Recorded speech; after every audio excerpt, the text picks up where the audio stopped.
too tired to talk now. I understand you don't mean to say you're sorry. Nothing. Brandon reached over and knocked heavily at the door. Still no sound. Okay, this isn't going to work, Murielle thought. Let's go around the back.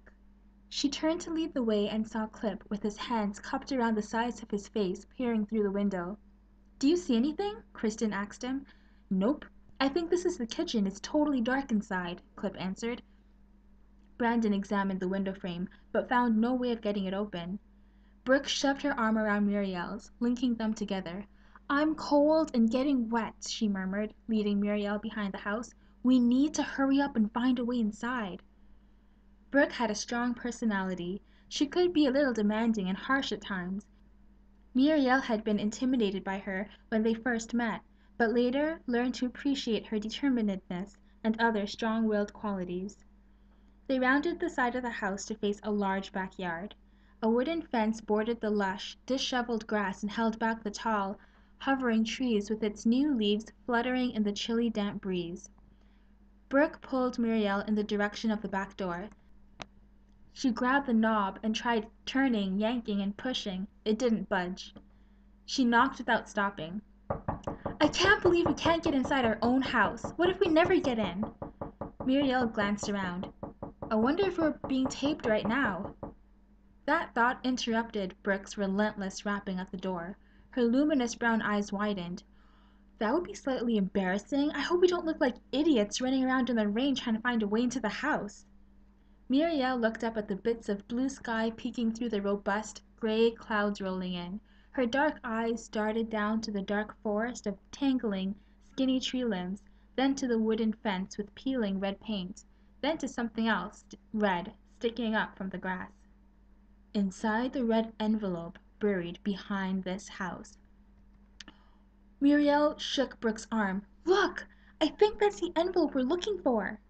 Brooke followed Murielle's point and scrambled over to the red triangle pointing out of the ground. She tugged and wiggled it free from the jumble of dirt and grass. We should call the others, Murielle said. Not yet. Let's just make sure we're right, Brooke replied. Her red nail polish matched the red of the envelope and looked perfectly fresh with the exception of her thumb where the polish had already started to chip, thanks to her nervous habit of nail biting. She opened the envelope and slid out the white card along with the key. She held the key to her chest and smiled. Yes! I can finally get inside and relax on a warm, dry bed. We did it! Murielle grinned. I'll get the others. She hurried around to the front of the house to find Brandon, weighing 2 rocks in his hands. I'm telling you, he was saying, if we smash the window with one of these rocks, we'll be able to get inside. No need for breaking windows, we found the key, Murielle exclaimed. Patrick spun around, wide-eyed. Where? In the backyard, Murielle answered. Turns out the answer to the riddle was, inside the red envelope buried behind the house. We found the red envelope in the backyard with the key inside.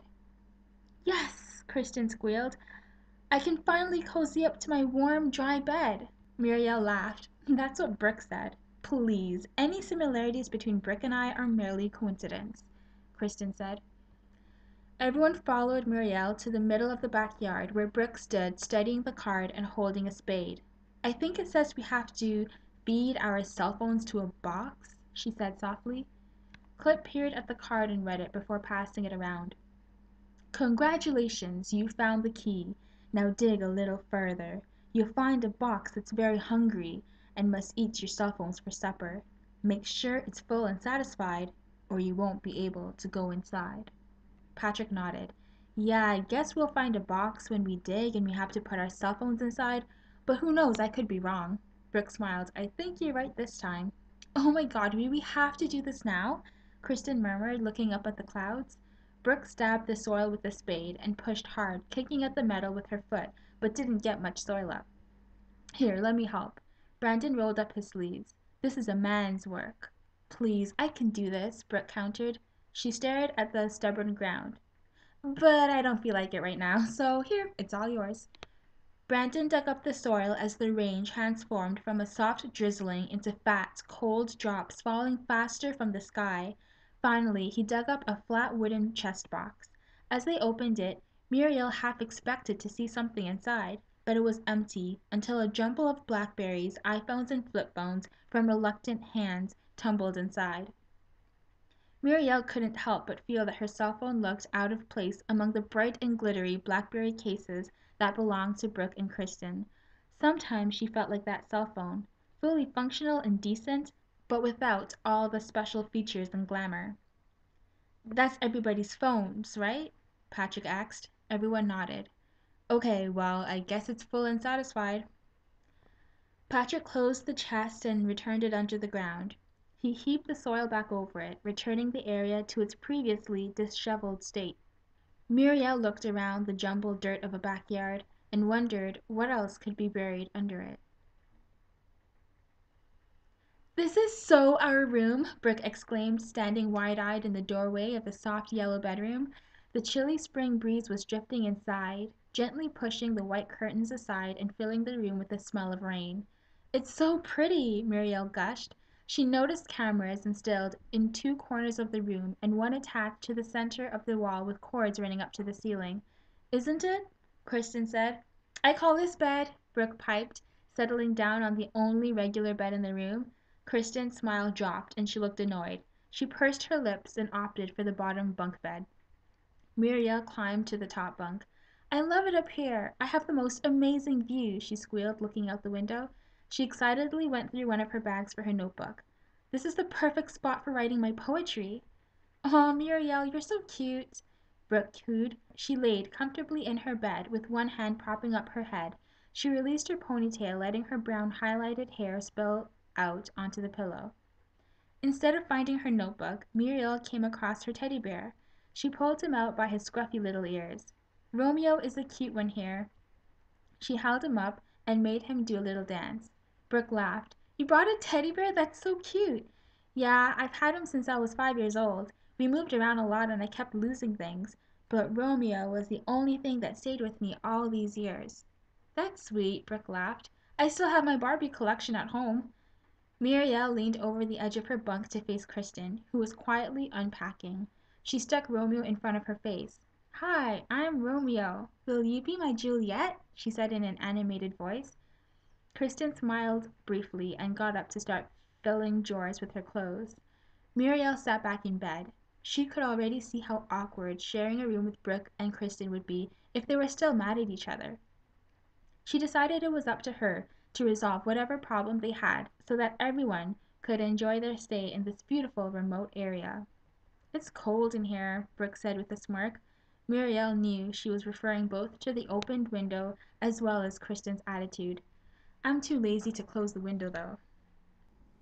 Muriel did feel the chill as the rain crashed against the sides of the house. "I'll close it," she offered. She hopped out of bed and went over to the window. It was a French casement window and she had to wind a handle to close it. Her hands got wet from the rain that splattered through the mesh. She stood there in front of the window for a bit, just staring out at the landscape. Even through the thick showers of rain, she still admired the natural environment. The world was gray under the heavy clouds, but that was when the green of the grass and tree leaves shone the brightest. There were trees everywhere except for the clearing in front of the house. There was a dirt path, where the limo had dropped everyone off, that snaked out from inside the wooded area and disappeared into more trees. The clearing led to a strip of sand and then a silver lake that stretched out to meet clusters of trees that looked like broccoli in the far distance. Then Muriel spotted movement directly below. It was a person standing there in the rain. Muriel squinted her eyes a bit. It was Patrick. Her heart pounded briefly. She couldn't help it. Patrick made her feel nervous. But it wasn't the good butterflies in the stomach one would get over a crush. No, it was just the opposite. He was an enigma and just so intense. The way he would stare intently into her eyes through his bangs made Muriel almost believe he could see her thoughts.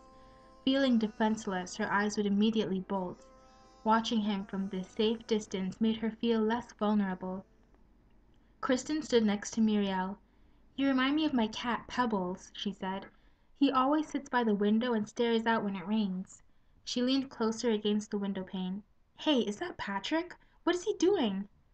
Enjoying the rain, I guess, Murielle mumbled. Just then his head turned and he glanced up. Murielle immediately shifted out of view. Kristen smiled and waved. Patrick's out there? Brooke rose out of bed. It's like a freaking hurricane out there. She headed out the door. I'm going to get him an umbrella, Kristen joked. Her blonde hair splashed against the window as she spun around. Wait, I wanted to talk to you, Murielle said. Kristen paused in the doorway. I really want everyone to enjoy their time here, but I'm afraid that's impossible if you and Brooke continue to fight. Kristen sighed. I just want to help, Murielle continued. Maybe if you tell me why you guys are fighting, I could talk to Brooke for you. Kristen shook her head. It's not that simple. We're two different people wanting the same thing. One of us is going to get hurt, and it's not going to be me. Murielle paused to digest those words. But you guys are best friends. If you want to help, tell Brooke to stop being a selfish little prick, and if she listens, then maybe we can be friends again. Her blue eyes were as frigid as icicles. She shrugged, then laughed. Murielle glanced back at the cameras. They must be loving this. The rain felt cold, and Murielle's long black hair no longer flung into the air as she spun around, with her open mouth facing the sky, drinking in rainwater. Rather, it felt like the thick paste smeared onto the sides of her face and neck. Kristen was laughing hysterically as she tried to get on Patrick's back for a piggyback ride. You guys are all crazy, Brandon was saying. Playing in the rain is so pointless. You get your hair wet, your clothes wet, then you get inside, and you have to dry off and change clothes and blow dry hair. It's just creating so much work for yourself. Clip stopped prancing. You know, you're right, he mused. He nudged Murielle. He's right, you know. Murielle stopped spinning. Yeah, I'm feeling a little dizzy. I think I'll stop now. She and Clip walked over to where Brandon was safely standing in the doorway where nothing got him except a very light spraying of water. Now that I think about it, it's so ridiculous, Clip said. Playing in the rain. Pfft. Yeah, so pointless, Murielle added. Thank you, Brandon said. Murielle grinned at Clip. He grinned back, and they both pushed an unsuspecting Brandon into the rain. No, you didn't, he cried. Dude, I think we just did, Clip laughed. Brandon stared down at his sopping hands, then to his bright white sneakers. It's just water, Murielle called, skipping over to him with outstretched hands. You shower in it. Embrace it. Love it. There's a thunderstorm. This is very dangerous. He squinted his eyes hard against the rain. Watch out, Murielle. You're about to crush a fat worm, Clip exclaimed. Ew! Clip bent down to pick it up. Ew, Clip, that's disgusting. Don't touch it. He slipped it on his fingers and grinned up at Murielle. She gagged. Don't you dare. He stood up with the worm, slowly swirling on his fingers, water covering its slippery pink body like oil. Murielle shrieked and ran away. It's just a worm, Brandon called. Yeah, it's even considered a delicacy in some countries, Clip offered. Love it! Embrace it! Never! Murielle yelled from a safe distance. Oh, come on, I thought you were a nature girl, Brandon said. I am, I just can't stand worms. They're so ick. Murielle grimaced. Like, right now, I want to throw up. A luminous flash of lightning jolted the sky, followed by the deep bellow of thunder. Okay, I'm going back inside, Brandon announced. Brooke linked arms with him, and they both turned to go inside but froze, staring into the window.